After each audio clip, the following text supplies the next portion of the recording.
Devastation in Darfur. 3 years of fighting has left 400,000 dead, millions homeless. The Sudanese government and the Janjaweed militia are trying to crush the rebels. International efforts to get a peacekeeping force in are stalled.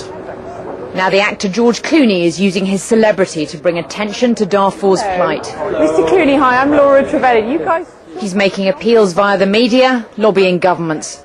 Darfur's story, he feels, just isn't being told. When you went to Darfur, what did you see? Every single family member that we met had 5, 6, 7, 9 family members murdered, raped, cut up, dropped into wells poisoned, villages burned. That's not just a war. That's actually ethnic cleansing. Children in refugee camps have drawn pictures of rapes, of aerial bombardments. Does that surprise you? No, I think we've seen that over the years in other conflicts. So you remember the Cambodian children doing that, Rwandan children, I think, as well. I think that's probably the saddest truth is that they are now the only journalists inside the government of Sudan that are getting the story out. So what needs to be done?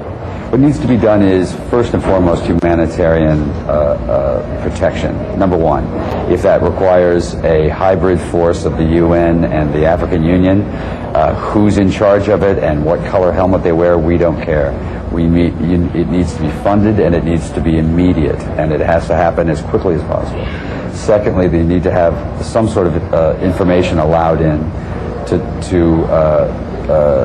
to report what's going on. And I think third, the thing that would be most beneficial is to get the rebel factions that didn't sign on to the agreement and the government of Sudan and the faction that did sign on back to the peace tables to negotiate some sort of a ceasefire and a peace, because none of this humanitarian effort works if you don't do that.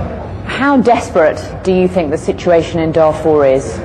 Well, the UN has put it as the greatest humanitarian crisis that we're facing. So right now, it is the one that we have to address.